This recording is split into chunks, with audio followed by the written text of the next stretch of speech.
Am I live? Oh, going live. Hello. I might be live. Hi, Founder fans. There is a chance I'm live. Obviously, I'm not very good at YouTube. I apologize if I keep sending live videos. Oh, that's it. Is that me? Can we look at it? How's it going? Oh, uh, hello. If I'm live, please bear with me while I confirm whether or not I'm actually talking to you. Because I can't be sure. I've run into a whole lot of trouble. Oh, yeah, go into this. Yeah. Hello. Oh, is it possible? Have I figured it out? Hi, my name is Jason. Thank you so much for watching. Apparently, I'm back on live. If you had been sitting earlier today, if you've seen me pop up live like 6 times in a row, I can't apologize enough. I have done a lot of studying of history throughout my life. I have not done a long time of YouTube. Short story long, I am using a program that I used back in like October and November to go live, which had kicked me out for a while, and now apparently today wants to work again. Over the last few weeks, I've wasted about 20 to 30 hours of my life trying to finagle a way to go live on YouTube, because until you have 1,000 subscribers, things are very difficult. That being said, I am here. I am live. I hope someone popped in and left. I apologize. I am going to review this week's information. I don't even know if I can make this change. I'm probably going to screw things up. Let's do week in review. This week's articles. Okay, great. No, it's not made for kids. Save. Okay. So, now that we're here, and now that the 3 viewers I had waiting for me all that time are not here, I apologize for wasting all of their time. I cannot apologize enough. But let's get started. We are going to look at... hi, someone just popped in. Hi, welcome back. I'm not sure who you are. I apologize if I had wasted any of your time over the last few hours. Just believe me, I've wasted a lot of my own time trying to figure out how to go live. Finally got it working again. Thank you so much for your patience. But you are here because we are going to review the articles I wrote for founderoftheday.com last week. Now, I started last Saturday, go through Friday. I'm going to start off with what I wrote last Saturday was an announcement. I have decided to stop writing 7 days a week and start just writing 5 days a week, just on weekdays. I hope this is not too inconvenient for anyone. I did this so that I could focus on a few things. First of all, writing every single day, I was getting a little bit of burnout, and I wanted to...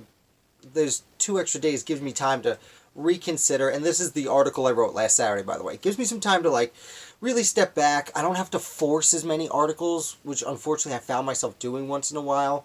I can write a few over the weekend to get ahead so that during the week I can be more casual about it, put a little more research in, find better stories for each founder I write about. Also, now that I'm doing the YouTube page, it gives me more time for this. It gives me more time to pay attention to things like Patreon, which, if you notice, I have a new flag in the back. I have an article on my Patreon page, a whole video about that, the Bennington flag, yada, yada, yada. I'm trying to write a book, and I'm trying to come out with a founder's card game, actually, which will be a lot of fun. So, I am still having a founder of the day on the weekends, so if you subscribe to my email list, or, follow me on Facebook, or Twitter, which I will figure out how to link to in this at some point, then there's still founders coming out. Today is William Washington, a second cousin of George Washington, is today's founder, if you're interested. So, on February 10th, last Monday, I wrote about Joseph Hutchings. So Joseph Hutchings, there wasn't a whole lot about him that we really know that I could find very easily, but... he was a member of the Virginia House of Burgesses leading up to the American Revolution, and he did actually... he signed several of the earlier documents, including an early boycott that Virginia had announced. And additionally, the call Virginia made, every state made a call for a Continental Congress I'm a little flustered. I've been screwing around with YouTube for several hours, and now I've got to kick back into history mode. I apologize. Joseph Hutchings did sign the Virginia boycott of British goods, and he did also sign Virginia's call for a Continental Congress. Several different states at different times called for a Continental Congress. It was kind of the thing to do, and Hutchings was one of many founders who were in the House of Burgesses, which was Virginia's colonial assembly, when they made this call, and he did sign that. He then went on to participate in the Battle of Kemps Landing, and this is really what my article is focused on. So Lord Dunmore, the royal governor of Virginia, after some hostilities began to break out, he fled to a ship off the coast of Virginia. But then he did gather some men and loyalists and actually some slaves and got them together and went out to take some of the stores and provisions and gunpowder from the Patriots. Now, he wrote a proclamation, it became a very famous proclamation later on, but he had not published it. He had basically written it in secret. And he wrote this publication that basically said, if you're a slave, you can leave your master, be it patriot or loyalist, and come fight for us, and I will give you your freedom. Now, this didn't necessarily make the loyalists happy, but it especially made the patriots very unhappy. And William Hutchings was one of these men who owned slaves who went to fight with the Lord Dunmore. So Hutchings becomes a colonel, and he leads some men, and he finds out that Dunmore's left his ship and he's coming to raid and get the provisions. So he decides to ambush Dunmore, and he sets up an ambush. Unfortunately, these militiamen were not very well trained, and some of them didn't wait to fire until being told, and they started firing early, which alerted Dunmore and his British regulars and his loyalist troops to what was going on. Now, because there were British regulars involved, they were very well trained under fire, and they immediately started going up the hill to go get Hutchings and his men. And because of their not tenacity but determination, the other soldiers, the loyalist militia, and the slaves followed suit. And they actually routed, despite being severely outnumbered, Dunmore and the royalists were able to rout the patriots. And it actually turns out that Joseph Hutchings was caught by some of his former slaves. Now, Hutchings was brought back. He was put on a prison ship, and although he was within a year given the right to be paroled, unfortunately, he caught an illness on these disgusting prison ships, and he passed away before he could actually be released. So, that's the story of Joseph Hutchings, one of those founders who gave it his all and then passed away.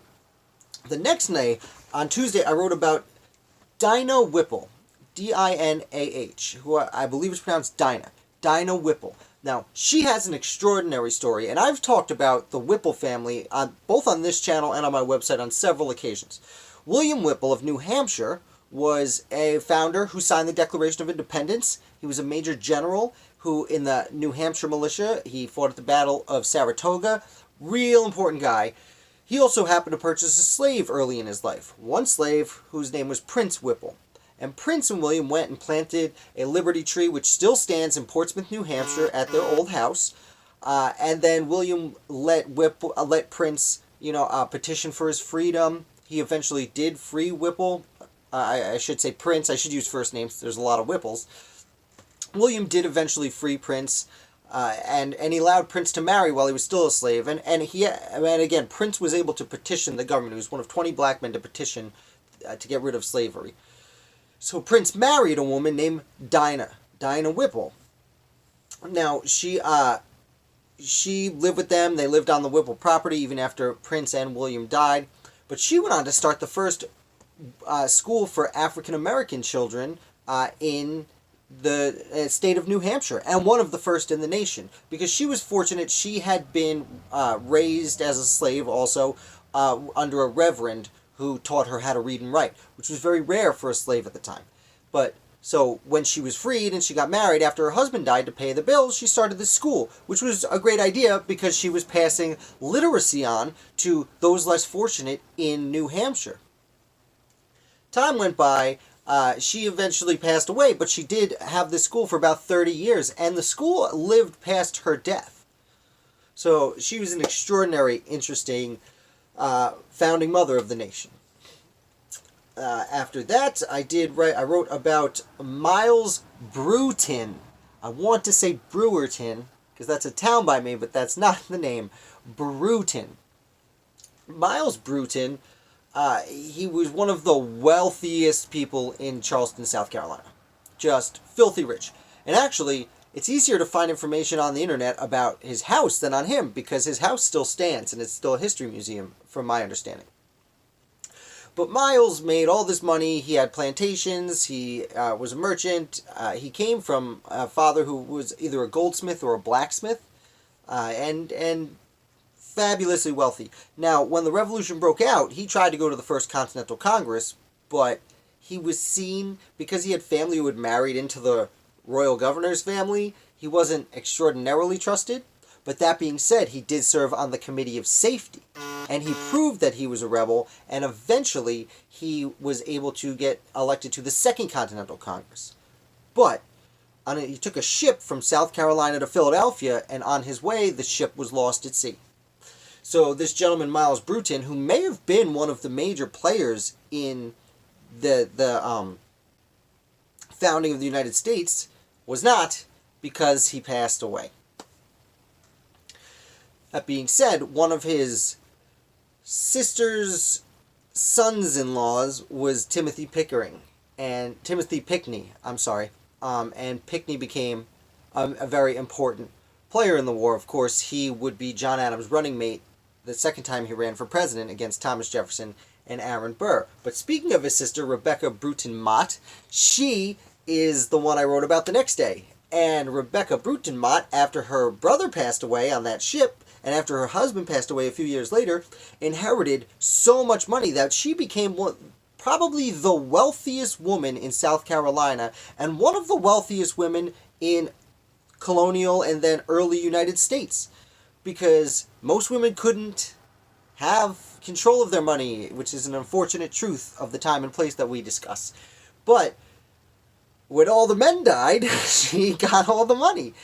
And she not only had the money in Charleston, South Carolina, but when the British came and raided Charleston, she went out to one of her plantations out in the frontier, which isn't, that far off. But while she was out there on the frontier, the British came and took over her house, and they called it Fort Mott, and they made her go live in an outbuilding with her daughter and grandchildren. Her daughter, of course, was married to the aforementioned Thomas Pickney, who was out fighting the Revolutionary War and making a name for himself as an American founder. So they have their conversation, and she goes out, and then the Americans show up.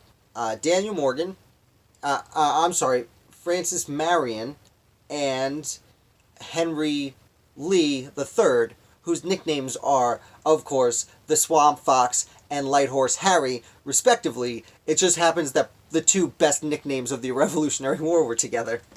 So, the Swamp Fox and Light Horse Harry show up, and they make conversation with Miss Mott. Now, Mrs. Mott says, yeah, get the British out of my house. I'm a patriot. Get them out. And they say, can we burn it down? And she says, yeah, burn it down. Legend even has it that she gave the army, the Continental Army, some special arrows that would ignite on impact. Now, I could not confirm or deny that information. It's how legend has it, but it's still a fun story. Either way, they were able to shoot arrows into the house and light it on fire and burn it down, because they were sieging the property, I should have mentioned. It had been a few days of the British hunkered down and the Continental Army just surrounding them. So they were able to burn it down and literally smoke them out of the house and win that battle, thanks to the dedication of Rebecca Mott, who, with her magnificent riches, I'm sure was not too concerned about affording to purchase a brand new mansion. And last but not least, this past Friday, I wrote an article about, I do a Federalist Fridays every Friday, of course, and I wrote about Federalist number 68, which I called Defending Faithless Electors. Now, Alexander Hamilton wrote this piece. He doesn't specifically defend faithless electors. It was not a term at the time. He actually writes about the Electoral College. And it's interesting because he notes right off the bat, all the Federalist papers were written in response to anti-Federalist criticisms. Except this one, kind of. Because Hamilton says right off the bat, I'm not getting a lot of backlash about the Electoral College, which today we have criticisms of the Electoral College all the time for various reasons. We hear it in the news. None of the founders, none of the anti-Federalists even had a real problem with the Electoral College because they wanted choosing the president to be difficult. And furthermore, and this is what Hamilton notes, they wanted to make it, they didn't believe in democracy. To the Founding Fathers, democracy was mob rule. It was a bad idea. No, no, no, no. They wanted a republic where the people did have a say, but their say was in choosing the people who made the decisions. The people at large did not make the decisions. Their representatives made the decisions. And when it came to electing a president, their idea was, hey, we should elect representatives to go vote for president for us. Because their elected representatives will be smarter and know more. And since these people did not hold other offices, they will be of an independent mind. And therefore, when we need to choose the leader of a nation, they will be able to step back and say, well, we understand this is what the people meant, but this person is a better choice. It's a very interesting position compared to what we think of today, where, again, the term faithless elector. Today, if we vote, Democrat, Republican, whichever you choose, you expect your elector to just follow your vote. But that's not the point of the Electoral College. The point of the Electoral College is to vote for a Democrat or Republican elector who will then choose the appropriate president. Faithless electors, as we today call them, are in fact exactly what Alexander Hamilton and the rest of the Constitution's authors had in mind as the right thing. Because our electors were supposed to know better than us. What's very interesting about Federalist number 68 is Hamilton gets some pushback on the vice president being elected in the same fashion. Because the vice president, as we know, is the president or chairman of the United States Senate. And many people were under the impression that if the states are electing senators, then either the states or those senators should choose who's running that body, in much the fashion that the House of Representatives is chosen. But Hamilton's argument against this was, well, at the time there were only 13 states, so there's only 26 people, and if you choose one of those people to sit as president, who can only vote in case of a tie, well then, whichever state that person comes from is losing the ability to vote and the ability to debate on the floor, and that would actually hurt the individual states. So, I'm going to call it there. Now that I finally figure out how to go live, I think I can do it right next time. I might be able to do it without issue. I'm really crossing my fingers because I'm sure I've turned a lot of people off with coming on, telling them I'm trying to do it, saying I'm going to do it, then not showing up, and then today I probably went live 6 or 7 times with nothing to show for it. Here I am, presumably live. I can see myself on the screen through YouTube. It's telling me I'm live for 18 minutes and 39 seconds. I really hope that's the case, because again, I've wasted a lot of my time trying to figure this out. The one person who has watched this whole time, not sure who you are, I really appreciate you coming and your patience. If you want to leave a comment, let me know, is this a good time? Sunday afternoons, things more calm now? Would you rather me do it on Saturday? Should I do it midweek? What do you think? I'd be happy to know from you or anyone who watches later and not live. I would also love to hear from you. Thank you so much for watching, and thank you 1,000 times for your patience. I am, of course, your obedient and humble servant, Jason, and I will see you with a new regular video tomorrow. And how do I stop it? I don't know. Not end. Is that it? Is that ended? Is that it?